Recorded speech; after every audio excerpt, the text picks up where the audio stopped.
Hello, Cami. Good morning. Hello, good morning, Pat. How are you today? I'm good. The sun is shining. We just talked about offline here that it's going to be a warm, warm weekend here in Minnesota. We have experienced so much rain and kind of a difficult movement into the summer. And now it's gone like from deluge of rain and flooding and all of that, which is unusual in June. And now we're going into the true heat of summer, it appears like this week. So, which is an interesting thing. So, how you doing? Doing pretty good. Also adjusting to this change in weather and just change in so many aspects of life. And I love that we started this conversation offline just talking about elements. And I think like talking about the rain and just kind of this flooding that we've been getting here in Minnesota, and then transitioning to like this super dry, hot, sunny week that we've had. We talk about these energy imbalances or just fluxes of just energy in our lives and how it can change so dramatically from like one day to the next. Yeah. So I would love to continue talking about that because I think it's so relevant with weather and then, of course, with grief and life in general. Yeah, well, I was trained in Spring Forest Qigong by Master Chunyi Lin, who actually he's a Grand Master of Qigong, came from China back like when he was in his late 20s, early 30s, and has developed quite a practice. And he truly is a master, always looking at how to improve. But I learned a lot about like the five element theory, Chinese five element theory, and part of that is that there are certain emotions that will impact certain parts of our energy systems. And so last week was it? I think it was just last week or earlier this week. It was interesting because I've mentioned I'm a certified celebrant. So I've been trying to reach a family member, the daughter of a man who had died, because we're going to do his celebration of life in August. So we've been kind of connecting, and we finally got on the phone just to set up time to actually meet in person in a few weeks. But we were talking, and she was just talking about a lot of the challenges because she's the adult daughter, she's got a brother, and now her mom is also have health issues, and dad just died. So a lot, they have a business. Dad had a business. They have this big home. There was just all these challenges, and on top of the whole emotion of my dad just died, right? And then she's taking her son off to college several states away. And then she's got another one that is going to be graduating this next year. So it was like, oh my gosh, as the more she talked. And she said, and I have been so sick. She said, I have to go to the doctor and see if I can get antibiotics or something because I have like this, it's worse than a cold. And I said, interesting, I can hear it in your voice, like an upper respiratory kind of thing. And she's like, yeah, I've been pretty sick and I need to do this before I take my son to college. And I said, interesting, because in ancient Chinese medicine, grief can block our lung energy if our emotions are out of whack. And grief is an emotion that it's important, it's necessary, but it can just totally go into our lungs.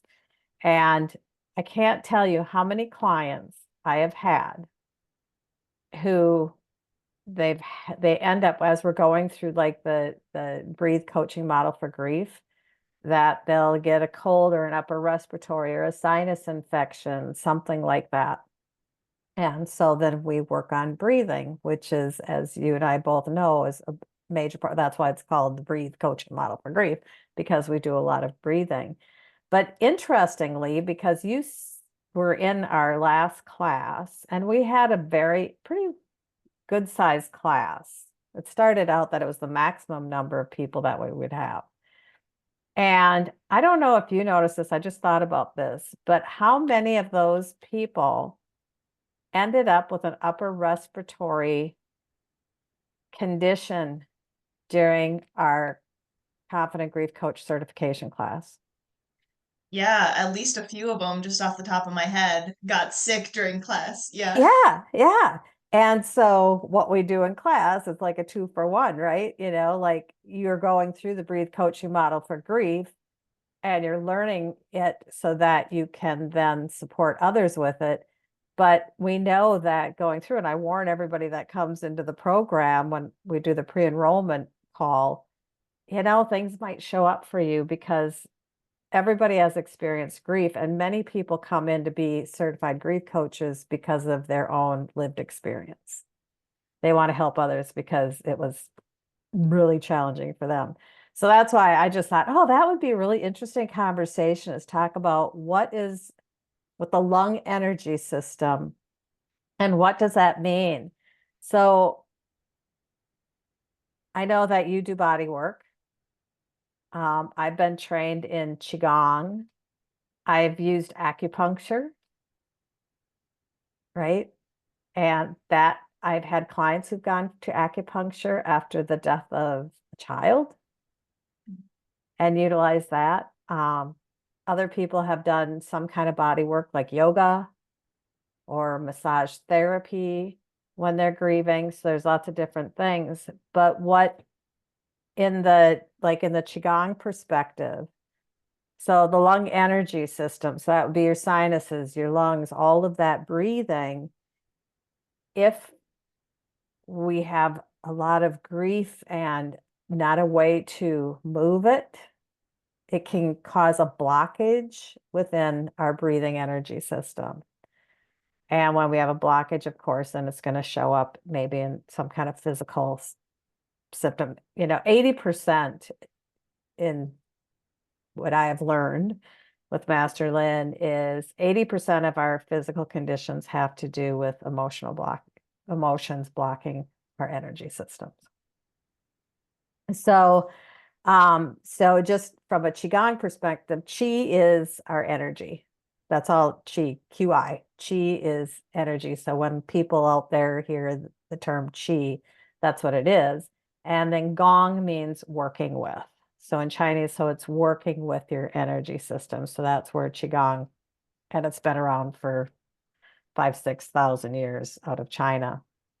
But what we do then is do things that help with getting good breath and breath work to really help support moving the energy, releasing the energy, unblocking that energy so that it can provide the nutrients into the body. So yeah, I do share a little bit about Qigong in our course, but I just think it's so amazing that the number of people that come to me. So I'd like to know like what you see when your clients come to you, and you also do embodied grief support. So you really do work with the body and you're a yoga person and what do you call yourself? Like a yoga therapist? No, I mean, I really do like the term like embodied grief support because really the people that I serve are people going through grief and changes. And I think just movement and learning the breathing techniques and, you know, it doesn't necessarily have to be yoga. I think people have like an idea of what yoga should be. And a lot of the work that I'm doing is like in a chair over Zoom. So you're not doing down dogs with me, it's like we can do something as simple as like, we talk about lungs and breathing and grief. And I think people forget that something as simple as like a stretch can go such a long way, right? I mean, you think about like when we're talking about the meridians and the energy systems of the lungs and the heart, how that's an extension, our arms are an extension of this space. And oftentimes when we're in grief, we want to just curl up and protect. So something as simple as let's do just a little baby heart opener, lifting your chin up and expanding through the chest. And that alone, I mean, for myself, I know when I was doing a lot of yoga to process grief, those heart openers would make me bawl because it's like, wow, there's so much energy here. And we don't have to try to consciously think about it or process it. It's like, Right. let's just get into the body and feel and breathe and move. And that is working with the energy, right? Whether it's the Qigong or the yoga. or just consciously breathing, like you're doing some really deep, powerful work. Yeah. And I know from my experience, with yoga and for me, craniosacral therapy, I had no idea when I went into craniosacral therapy training that I would be processing some deep grief that I had suppressed. And reflecting on lung energy, I mean, I used to get terrible panic attacks. I would like get a trigger and I would like hyperventilate for hours until I basically passed out. Like I couldn't control it and make it stop. It was like there was so much happening in my lungs. I had asthma as a kid.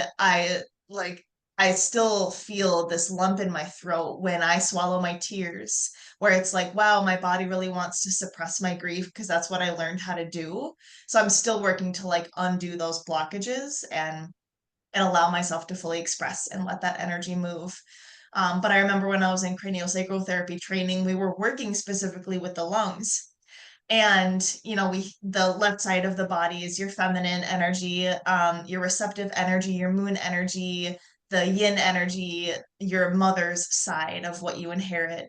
And then the right side of your body is your masculine, your dad's side. And I was learning that I had a lot of right-sided issues having lost my dad and my stepdad. So my masculine energy was super out of whack. And I remember during this craniosacral therapy training, I was receiving and someone was working on my left lung and I was just fine. Like I was just laying on the table, very relaxed. And it was like as soon as they went over to my right lung and connected with my right lung, which as you said holds grief, I went into a panic attack. It was like my body was finally feeling safe enough to release the grief that I had stored in my chest and in my right lung specifically. And I was sobbing, I was like convulsing, like I totally went into a panic attack again during the session, and I actually got up and left because I was in the middle of class, of course, and there were so many other people in the room. But I went and I gave myself some space. I sat in the greenhouse, surrounded myself with green because I know that that helps to balance your heart chakra, and of course the fresh air from the plants. Yeah. And I just breathed and I cried it out. And I remember having this feeling once I was done, just feeling so exhausted, but like so much lighter that I thought, wow, like I'm never going to have to do that again. Like that was it. Like that was the safe permission and this energy work to release that block that was in my lung. And so much grief was coming out. And since then, I have never had a panic attack since that That's day. amazing. See, and that is so, what a beautiful story, because that is the healing the physical healing. Now we know that grief never goes away. I mean, we talk this over and over and over again. Grief is a part of us. It is love. It actually is always going to be there. But the act of grieving, as Mary Frances O'Connor talks about in The Grieving Brain, that act of grieving, that's what fluctuates. And so when we can learn how to release that, because the grieving is going to come too, but to get rid yourself of the panic that, because I used to have panic attacks 2 years ago, to be able to move through that. And I know a lot of people who are grieving have panic attacks. It's just like, and when we're sobbing or they can't get their breath, it's like, and it's stuck. And they forget how to exhale. And so that's why, just the simple breath work and energy breathing, breathing in through your nose and just, having like you said, having your shoulders like back and down, open a little bit, bringing your arms just a little bit away from your body, which opens up a lot of these energy channels, these little energy buttons, because they're throughout our body. And just taking that breath in through your nose, allowing your belly to expand, and then allowing that long, long exhale. And we know from science that exhale and releasing with that breath brings down our blood pressure, brings down our heart rate. And panic attacks, I think I read somewhere that you think the panic attack is causing the racing heart and that type of thing, but it's actually more like all of a sudden your body starts having a physical reaction, physiological, and that's what causes the panic attack. So if Yeah. you can keep, the physiological pieces, that heart rate, the pulse down, and just be able to breathe through it is so important. And that's why they'll have people breathe into paper bags. Remember that? Like, okay, there people are having a panic attack, and then you're breathing into the paper bag because you're just being able to, like really focus on that breath. Yeah. And that's as simple as I can tell people. And that's why when the program was created, it just came to me. It's the breathe coaching model. Even though not everything has to do with breath, we do breath work every step of the way. Yeah. We open our classes with, let's just settle in and take some long, deep, gentle breaths so that people can settle in, right? So, yeah, so tell me more about your whole thought, because you are the embodied grief support expert. So what do you do with your clients? How do you help them when they come to you and it's just like so tight and Yeah, well, I think there's a lot of overlap with what I've learned in the Breathe program and just with my experiences with the yoga and the cranial sacral and some of the energy work, and of course with your Chinese medicine training and incorporating that into the Breathe coaching program. I think that's very empowering to teach people. I mean, that's a part of the Breathe program where we're talking about accessing your inner healer.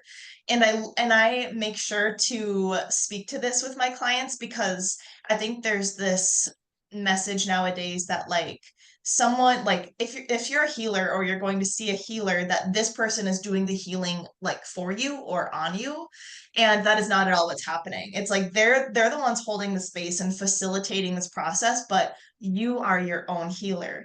And I make sure that this is very clear with my clients, because just because they're coming to see me, it doesn't mean that I'm the one like fixing your grief. Like that's not at all what's happening. It's finding that space for you to come within yourself and find your own answers and your own wisdom. And I really believe that the body has this incredible wisdom that is beyond our comprehension. We can't Mhm. understand it. We can to an extent, but that is just like the very surface of really our capacity to regenerate and to heal on these layers that we don't know until we're experiencing it. So that's like a big part of my work with my clients is reminding them that they're in charge of their own healing, and to equip them with the tools and the resources that are going to help them to feel confident in going inward, to call upon those resources and that inner wisdom that they already have, that we all already have all the time, right here and now. Let's call upon that to evoke the healing. And and I really believe that getting into the body and being conscious with our breath and with our movement and tuning into the energy that's happening within us is a very important part of the process, and something that most of us really do need to practice, because we live in a culture that is very much about thinking our way through things and kind of that therapeutic psychological process. But like, what about the embodied process? What about working with all of your energy centers and feeling your way into your lungs and your heart space and your sense of groundedness to be able to navigate the grief and all of these life changes? So I think at the core of like at least what I help to empower my clients with is that sense of like making sure that they know how to get grounded. Because Yep. I think that's one thing when we're talking about the body and the nervous system and the panic attacks and all of that. It's like grief activates that stress response, that fight or flight, which increases the heart rate and can cause the panic and all of that. So let's work with the body to remain grounded, to find our center, to know, wow, I know how to support myself when I feel this panic attack coming on, because I know about my nervous system, I know about my energy, I know about my triggers, I have this self-awareness, and I've come up with these tools to be able to navigate this so that I don't need to, I don't need to rely on something outside of myself. I can come back to my breath and my body, and I know that I'm enough and that's enough. So I think when we're just talking about just the energy of all of this, I love that the Breathe program incorporates this holistic support because I think at the end of the program, it really does empower our clients to find that healer within themselves. With all of these resources in the body and these energy centers really is extremely helpful to just get back to the basics of let's breathe. Yeah. And that is like so like I think that's something that we take for granted too, because so many clients that like I work with, they're like, I can't take a deep breath. You know, your diaphragm is just They're so just so tight, and yeah, so like just learning how to loosen up and learning how to release a little bit and can, open. It's just that open, right? Just yeah, breathe and open. And yeah, I mean, and there's a couple of things I just want to touch upon. Number one, there's a lot of modalities out there, and I'm a master healer, I'm a healer, this or that. And I have always shied away from that term because it's like, am I real? No, we're opening up the space and holding the space, providing tools. So we're not wizards. We're not some magicians that are boom, you're cured and healed. And even Master Lin, it's like we're helping to support. Even when you do external qigong, where you're helping to break up the energy. Energy is energy. And so we can break up, but we teach people to do the energy to help find healing. Like I'm doing sword fingers, but my 5-year-old calls them magic fingers. So she gets an owie. She said, Grandma, can you do magic fingers on me? But what am I doing? I am, yeah, I can feel the energy. We can feel each other's energy, and she will calm right down.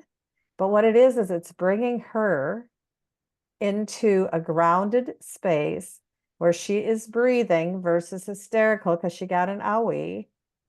And then I just, you're helping to just move the energy. And that's what people can do it for themselves. We are our own inner healers, as you said. And I just love that you brought that up because we can't really heal other people. We can provide the space, the resources, the tools, the support to help them get there. But if I don't want it or I refuse to believe in it, yeah, so a lot of what we do, like when you first are doing like a beginning class with Spring Force Qigong and you're teaching, because I used to teach for them, is you actually have people, the students, feel the energy in their fingertips, right? So if you're just moving your arms, and it's called, moving of the yin and yang. You talked about that, the masculine and the feminine, and we bring them into balance. But then you just have someone hold and feel their fingertips. And do they have tingling? Does it change the temperature? And all of a sudden they're like, wow, well, what's that? They're getting into themselves and they're feeling it because we're moving energy usually all the time, but you're not grounding yourself to just sense it. And right, once you realize that connection, it's a game changer, right? Once you went out into that greenhouse or whatever it was and sat amongst the green and the oxygen and just was able to just be, you could sense it and feel it, even though maybe up here you weren't, but in your body, that energy was, and I think also, we have different movements. You just showed, a simple one, just like, oh, heart expansion, open up, bring your arms up. Bringing our arms up with our hands like this. You can't see me totally, but just bringing it up opens all these energies and your lungs are opening up, and then you just breathe. It's so easy. Or just moving your hands. I'm not doing it here, but I'm gonna share in our notes a couple of videos from Spring Forest Qigong of just how you open up and you can just breathe. But that's what I teach my clients is like, just try them on. And I do it myself, Sometimes I'm sitting here and my little arms are just like going, oh. And the one thing too with the emotions, with Master Lin is every energy system has an emotion that could, if it gets out of whack, could create a challenge, a blockage. And they're not negative emotions. I mean, all emotions are important, but we might consider them that they're the challenging emotions. And then there are these positive emotions. And so for grief, he taught us that bringing in the energy, the emotion of contentment is just bringing that into your awareness and thinking about it and just telling yourself, I am content, will help also to release some of that, this deep sadness. And I am feeling content. Contentment is going through my body. And I love that because it's not saying, oh, got to be happy, got to be filled with joy. If I'm grieving the death of someone that I love so dearly, just asking myself to be content for a moment is much softer to me than saying, okay, I need to be happy. You know, Yeah. contentment is huge. And what does that mean for people? And that's where I think we as coaches go in and just, what does contentment mean to you? What does it feel like? When you've ever felt content, where were you? What were you doing? And that's where we can help people to get back into their bodies. I love that. Like you said, that the energy's happening all the time, right? Like we're constantly in the middle of these processes that whether or not we recognize them or are aware of them, they're happening. And I think we live in a fast-paced society where we have so many distractions, so many things that we're doing all the time, that taking a moment to stop and slow down is so monumental when it comes to like integrating and processing grief and getting grounded and having that space for the awareness of like, wow, how am I feeling? What do I need? What do I need to do with myself, as far as like, do I just need to reach my arms for a second? I'm at work and I'm just needing to take up some space. Maybe that's what you need. Maybe you need to go cry. Maybe you need to go for a walk or whatever it may be. But we don't get that opportunity until we give ourselves the chance to stop, take a pause, slow down. And I think about, like you mentioned, the contentment and the happiness and how, yeah, like we might not feel like we're gonna find that happiness or that joy again. But something that I like to think about is, I don't know where I read this, but it has stuck with me. And it was this author, and he said that there's chaos like everywhere throughout the world all the time. Like there's always going to be chaos, right? But there's always at the same time peace, like throughout the world at the same time. And I think about that, how when we take that moment to stop and pause and slow down and get grounded, it's like our mind, we might be spiraling into some memory or trigger or, Mhm. panic of some kind, but let's take a moment and stop and look around. And wow, like here I am in my room. It's quiet in here. I see this photo of an owl on my wall, and that makes me feel comforted. I feel my body, like I feel this soft carpet underneath my feet. And it's like, oh, if I stop and take a look around for a moment, like there is peace here. There's Mhm. peace surrounding me. And to just find that moment of contentment, rather than keeping ourselves stuck in that spiral or that loop or that energy that is so easily, that emotion that can just get just looped again and again and again on Yeah. repeat. It's like, can we slow down for a moment to recognize the beauty that is here while holding space for the energy, for the grief, for the emotions, for whatever's happening, and to just breathe and sit with it. Like that practice is like so powerful when we can help our clients to find that practice of slowing down and sitting with themselves and integrating everything. I think it's so underrated when it comes to the grief work. And it's scary. If I'm grieving, it's scary for me to think because you're thinking, I'm never going to get over this. This is going to be with me forever. Oh my gosh, there's just no way. And I can't be in my body. Right. And so that's where I really encourage people that are listening here is go, I'm going to have some links and go and just click on the link and just see if you can just watch for 2-3 minutes and maybe just do a little bit of breathing and just allow yourself to recognize that, yes, you could have a minute of peace. You could have a minute of peace. And I'm not saying that it's going to stay forever, because this is a learning. It's a relearning in our brain. You know, I want to go and do this science of grief again, I think, and just do something. You and I need to talk about that a little bit more, because there's always more stuff, but we're relearning when we're deeply grieving, and our brain has to process and do some restructuring and get some new coding in that computer brain of ours.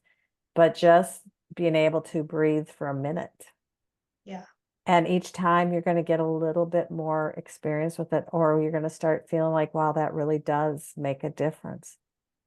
Because I can't tell you how many people have sat in front of me, whether it's been on Zoom or when I was doing one-on-one people right in front of me in my office. I would have them just sit and breathe, and they just settle in.